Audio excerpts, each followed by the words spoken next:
우리 이제 마지막으로 노무현 대통령, 뭐 말이 필요 없는 거죠.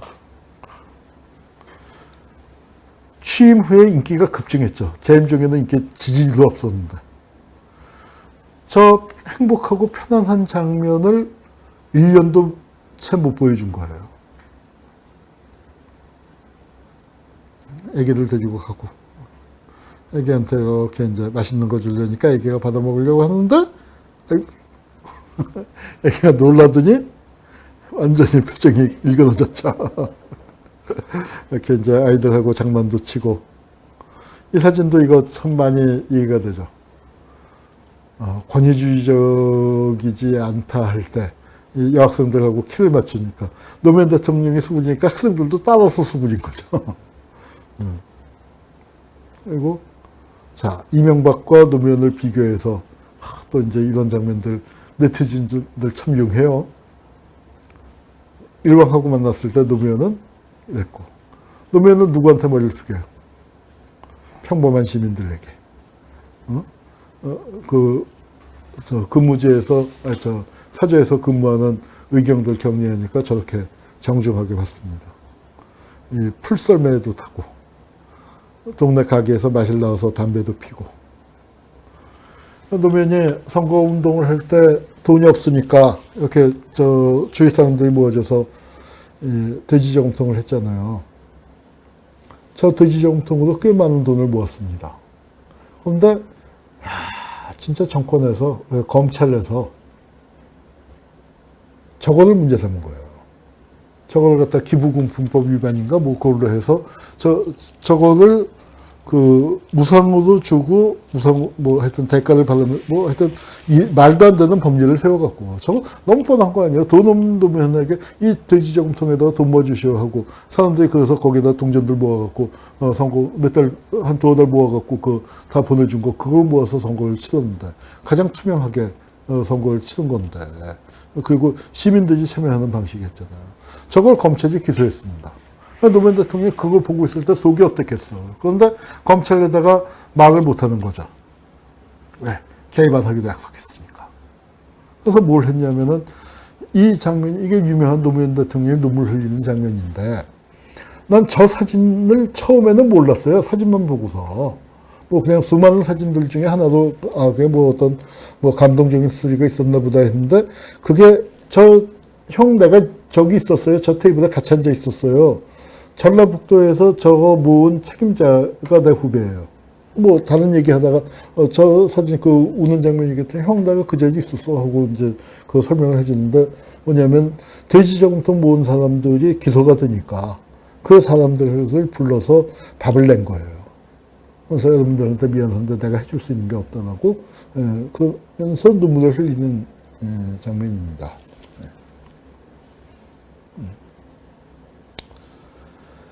바람이 불면 당신인 줄 알겠습니다. 그래서 이제 노무현 대통령이 하여튼 뭐 할 얘기가 많습니다만 또 오늘도 이렇게 하다 보니까 2시간쯤 지났죠. 2시간쯤 지난 것 같네요. 몇 시에 시작했죠? 11시 반이요. 11시 반에. 아직 잃어버린 제 동생이 자꾸 나오네요. 노무현 대통령이 안타깝게도 앞에서 그 비판을 많이 했습니다만 진보의 가치를 지켜내지 못한 게 많아요. 그런데 노무현 대통령이 지킨 게 두 가지가 있어요.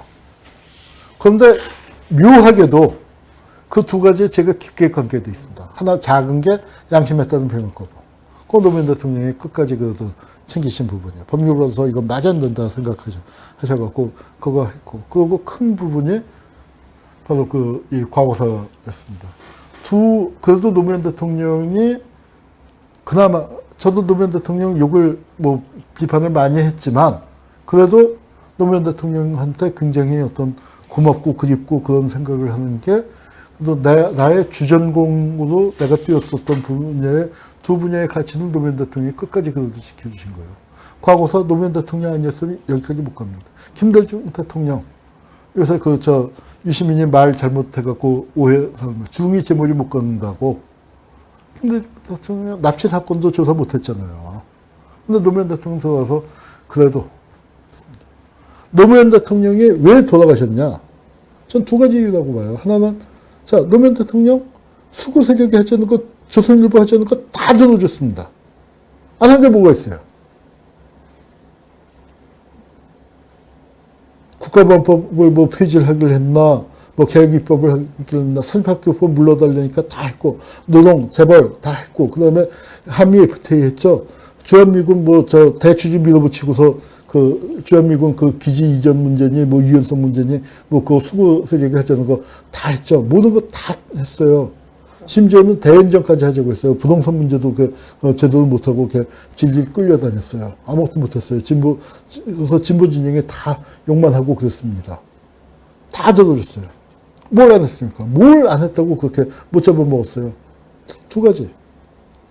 용인데 개천에서 계속 농구하고, 그 다음에 그나마 하려고 했었던 게 과거사. 그 과거사 하나만큼은 그래도 이것만큼은 아마 노무현 대통령이 지키고자 했었던 최저치, 절대로 포기할 수 없는 그 가치였다고 생각을 합니다. 마침 제가 전공이 역사이다 보니까, 그리고 특히 그 변호인 영화 보면서 지금 하고 있는 반환법 행위자 열전 있죠. 이게 변호인 보면서 구상한 거 아닙니까?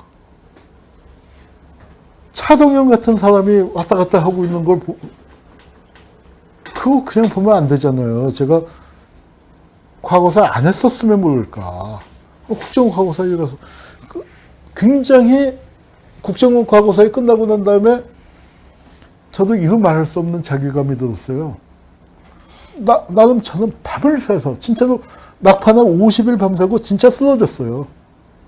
저도 꽤 건강하고 잘 버티는 편인데 진짜 쾅 쓰러졌습니다. 그렇게 죽어나오고 열심히 했는데 그 국정원 과거사의 보고서 6권짜리에 위원은 원래 보고서 안 쓰는 거거든요. 그런데 2권쯤 제가 진짜 쓴 거예요.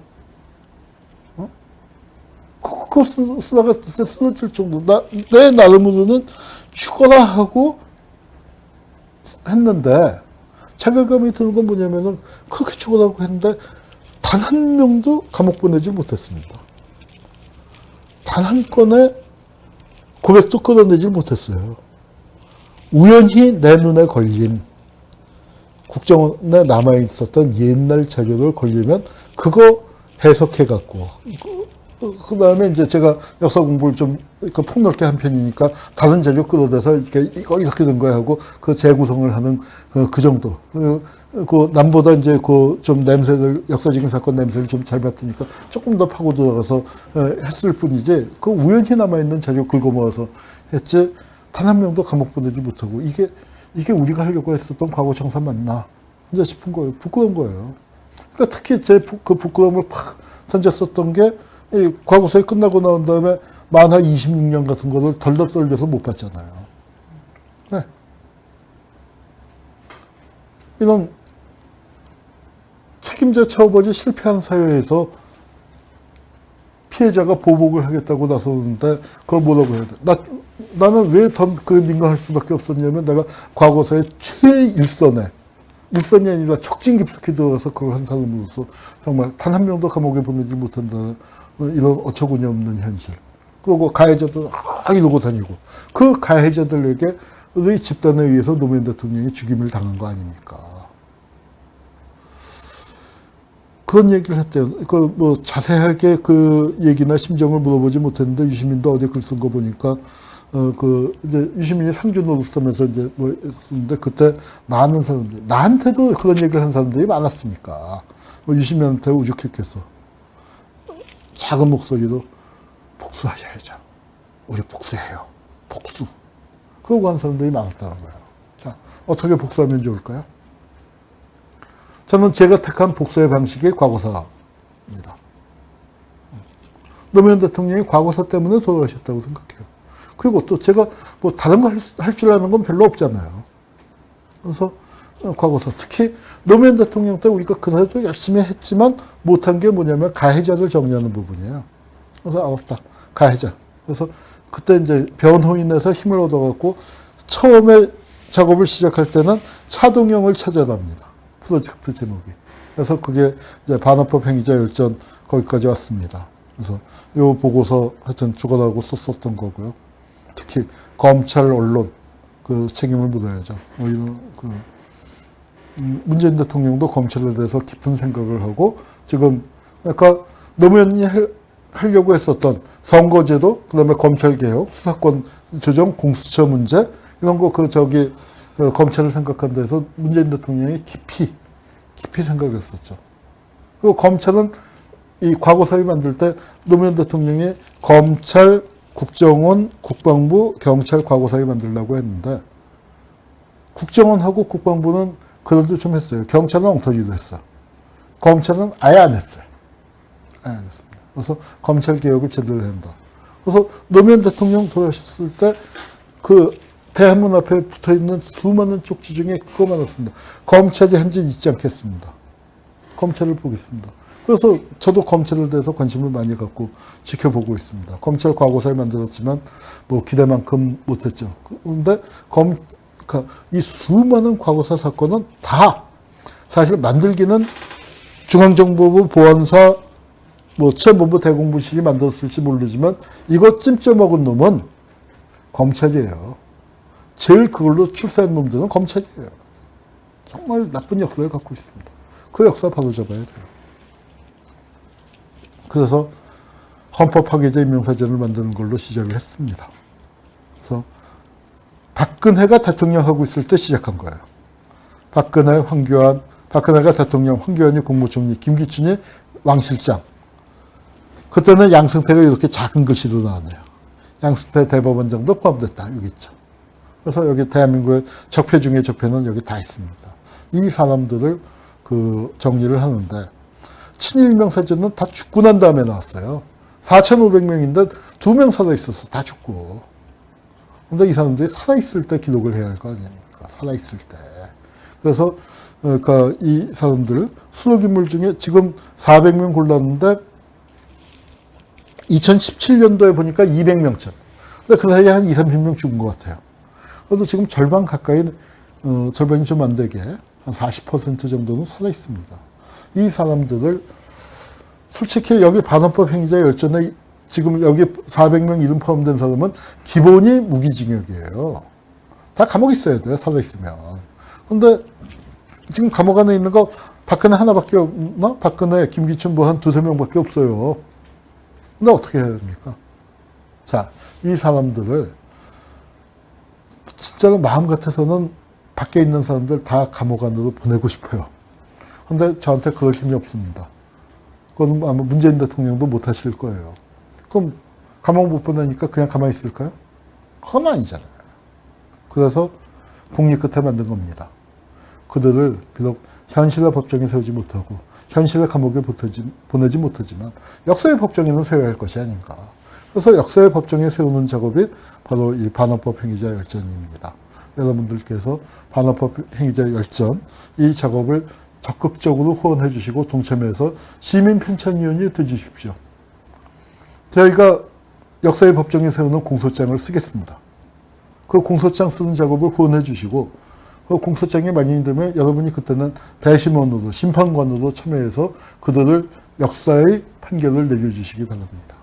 우리 이제 기승전 후원으로 가게 되지만 후원을 부탁드릴 수밖에 없습니다. 이 유튜브를 시작한 것도 이 반헌법 행위자 열전을 널리 알리고 또 광범위한 대중으로부터 그 후원을 받아서 이 작업이 굉장히 사실은 큰 작업입니다. 이거는 실은 진실화해위원회나 민주화운동 기념사업회 같은 데서 마땅히 했어야 할 작업이지만 거기가 못한 작업이에요. 그런데 이거 정부에서는 후원을 못합니다. 정부에서는 못할 것 같아요. 그리고 정부 돈 받으면은 우리도 제대로 못해요. 그래서 어렵지만 민간으로 가고 있습니다. 민간에서 후원하시는 거 제일 좋은 방법은 CMS 정기 후원을 해주시는 거. 평화박물관 홈페이지에 들어오시면은 또는 인터넷에서 반헌법 치면은 우리 반헌법 열전 편찬위원회가 제일 위에 뜹니다. 인터넷에서 반헌법 쳐서 들어오셔서 직접 후원으로 작성해 주시거나 아니면은 무통장 입금 후원을 해 주시거나 해외에 계신 분들은 페이팔이 있고요. 또 그다음에 실시간 보시는 분들은 슈퍼챗 또 날려주시는 방법이 있다고 그럽니다. 그래서 좀 이 추모 강연 끝에 후원 말씀을 드려서 죄송합니다만, 그러나 현실적으로 저는 저 나름대로 노무현 대통령을 추모하고 기념하는 사업, 노무현 대통령이 꿈꿨었던 것들을 이룬 사업, 우리 젊은이들이 떳떳하게 정의를 얘기할 수 있는 사회를 만드는 것을 저 나름의 방식으로 이어받아서, 이거는 대한민국에서 내가 해야지. 그리고 내가 제일 잘할 수 있어. 이 분야는 내가 제일 잘 알아. 그래서 책임을 지고 이렇게 시작을 한 겁니다. 그래서 오늘 마침 노무현 대통령의 이렇게 22일 날 전날 밤 시작했는데 23일이 됐네요. 10주기에 이제 저는 봉화는 못 내려가지만 다른 데 강연을 이상하게 맡아놓은 게 있어서 이제 그 봉화는 못 가지만 대신 여러분들 이렇게 유튜브로 만나고 뭐 못한 얘기가 많은 것 같아요. 사실 너무 급하게 준비를 하느라고 해야 할 얘기들을 못한 게 많습니다.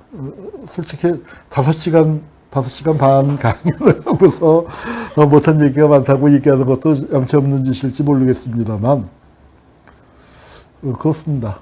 그리고 또 이런 생각이 들어요. 저보다 훨씬 더 절절하게 노무현을 가까이서 봤고 가까이서 지냈고 또 더 절절하게 노무현을 그려하는 사람들이 많은데 제가 그래도 현대사를 공부했던 죄로 그러니까 이렇게 5시간 얘기를 하게 됐습니다. 노무현 대통령이 참 많이 보고 싶은 그런 날입니다. 아마 뭐 저만이 아니겠죠. 여러분들도 더 많이 보고 싶은 분들이 이 강의 들어주셨을 거라고 생각을 합니다. 많은 분들이 함께 해주셨고 오늘 하루 노무현 대통령을 많이들 그리워하십시오. 많이들 그리워하시고 노무현이 꾸었었던 꿈, 우리와 함께 꾸었었던 꿈, 그런데 실현하지 못했던 꿈을 어떻게 이 땅에 우리 자라나는 젊은이들이 노무현이라는 분이 있었는데 그분이 이런 꿈을 같이 꿨었고 노무현을 그려던 사람들이 그걸